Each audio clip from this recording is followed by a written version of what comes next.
Alright guys, Sasquatch230 here again with another knife review.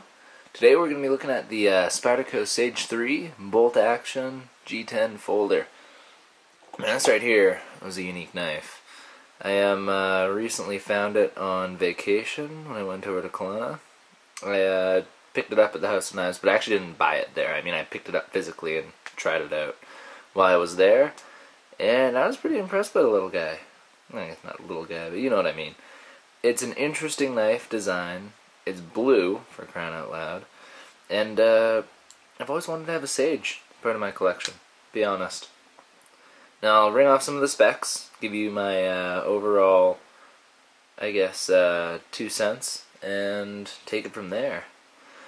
Now on its own, the knife is 7.25 inches long, tip to tip. It's got a 3-inch full flat ground blade.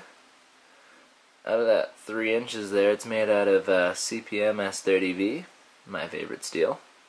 Holds a nice edge, good rust, resistance. Overall, you can't really go wrong there. The cutting edge there of it is 2.75 inches, making use of that blade.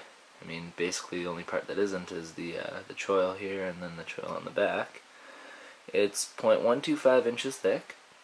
It doesn't need to be thick. I wouldn't really put this into a category of knife that needs a really thick edge there.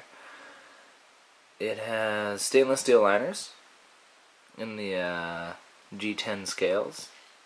These G10 scales are about a medium grit, which is great. I mean, I'm not a big fan of a heavy grit G10. This is more than slide resistant, I should say. You know what I mean. It's basically designed to keep your grip. The liners, I'll show you. Just pull out one of my Phoenix lights here. You can see on the side there, we got milled out stainless steel liners, and a little bit of rigidity there, a little bit of strength. Also, you'll notice at the very back, there is a kind of a bar of steel. I'll explain that in a second. That's the bolt action locking system, which is very unique to this knife. I mean, the Sage series has done it right. I believe the Manixes are using this too. Is it Manixes? Mani? Whatever. Now, it does have jimping, both on the bottom choil there, as you can see, and then also on the top. It's effective jimping too. This stuff is very sharp. Really stops you, and it's only a little tiny runway there, but it's perfect for it. Now, aside from that, it's got a reversible silhouette clip, Spyderco calls it. I'm a big fan of this clip, actually. On the new Dragonfly 2s, they use this clip, and a lot of other really nice to carry knives, they've got it. It's very low profile because it's got that nice choil there. On top of that, it's tip-up carry. That's my preferred carry method, and it's right-hand tip carry right now. But you can switch it on to left hand if you need to. It's a completely ambidextrous knife. Both sides are absolutely 100% identical, minus the actual lettering on the blade and the spider symbol. But this knife is designed to be a completely ambidextrous folder. Now, what else is there, guys? Overall, it's 3.5 ounces, so it's not that heavy. Ultimately, for 3 inches of blade, can't go wrong. I mean, the stainless steel liners add a little bit of weight, but they also add a little bit of strength. Can't really go wrong. I do like it. It's a very light-feeling knife, not very thick. It doesn't stick out of the pocket much because of that clip again, and there's just a little bit of blue that sticks out, and that's a very non-threatening color. So, you know what? Using it at work, that's perfect. Cut open a box or a computer box or anything like that, people aren't terrified of a blue knife. Shouldn't be anyways.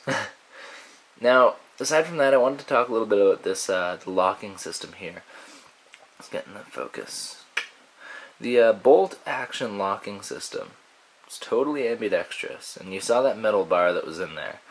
What this does here is you pull back this, and it moves that bar out of the way so the blade can drop freely. It's very smooth. The phosphor bronze washers keep it that way. When it's closed, it locks it into place. There's very little blade play at all trying to open it or anything like that. It's not going to come out done.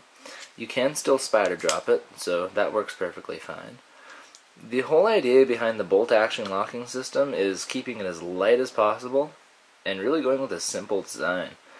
When you pull this back, it moves the mechanism, which is essentially that stainless steel rod with a spring on it.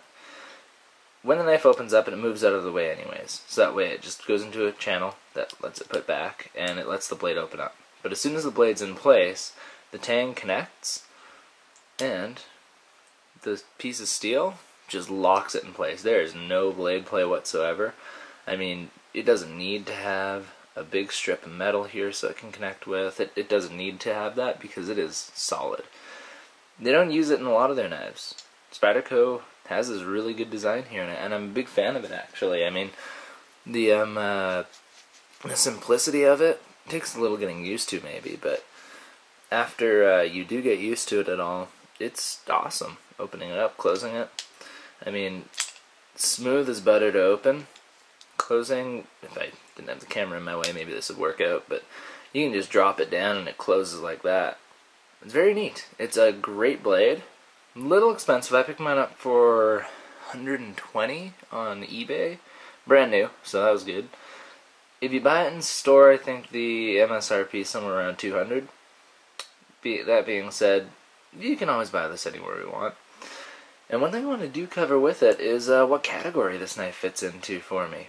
I would place this knife strictly as an EDC with a backup, I guess, emergency tactical. The way that the handle's designed and the jimping on both sides gives you enough grip. The G10 is sticky enough that your hand won't move. That blade is big enough that it could, in a pinch, be used, no problem at all.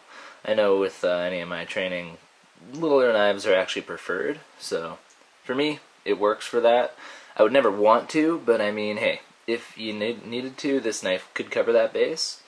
Ultimately, though, that full flat ground, sorry, not very fat. That blade is designed for everyday use.